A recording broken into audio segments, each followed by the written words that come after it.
sebagai ahli akan memberikan pendapat soal-soal yang dikemukakan kepada saya sesuai dengan pengetahuan yang saya miliki dengan sebaik-baiknya dan sebenar-benarnya.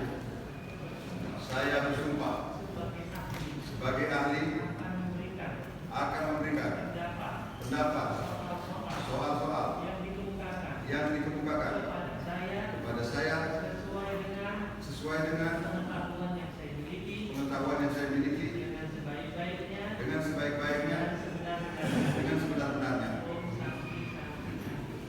Om Santi Santi Santi Om.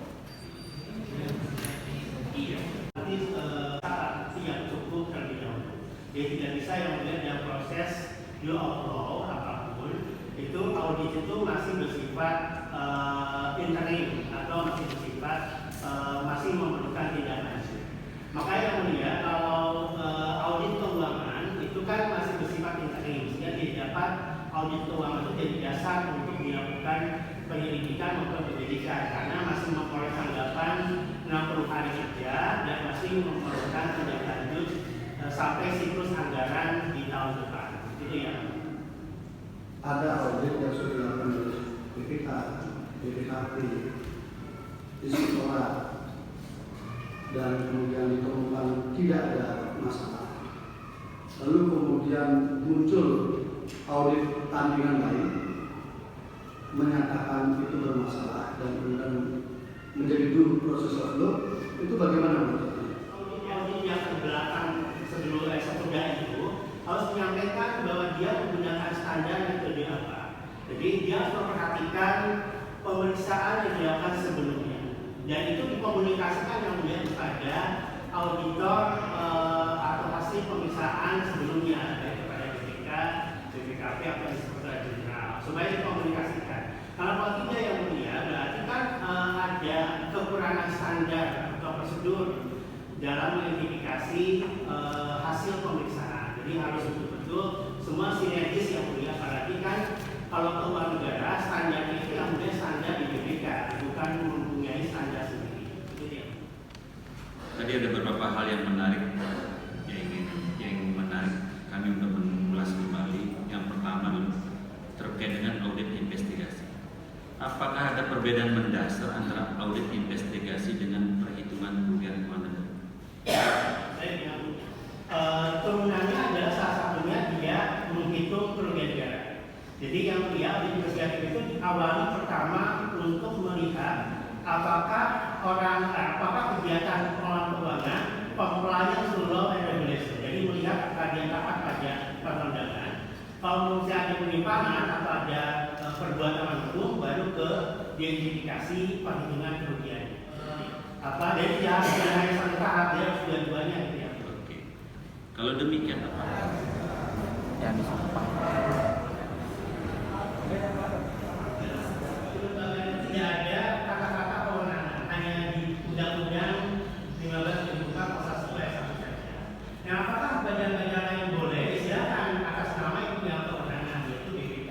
Jadi makanya kemudian di pasal 4 Undang-Undang 15 BPK dapat meng-hire tenaga dari yang lain untuk jalan sama BPK. Begitu ya. Tahun 2012 nomor 31 itu memang dipersoalkan, tapi dalam putusan nomor 25 tahun 2016 itu tidak ada bicara masalah siapa yang berwenang melakukan audit, hanya mempersoalkan frase kata. Ya, tapi itu dinyatakan juga yang pendapat terakhir di halaman 1000 berapa yang mulia.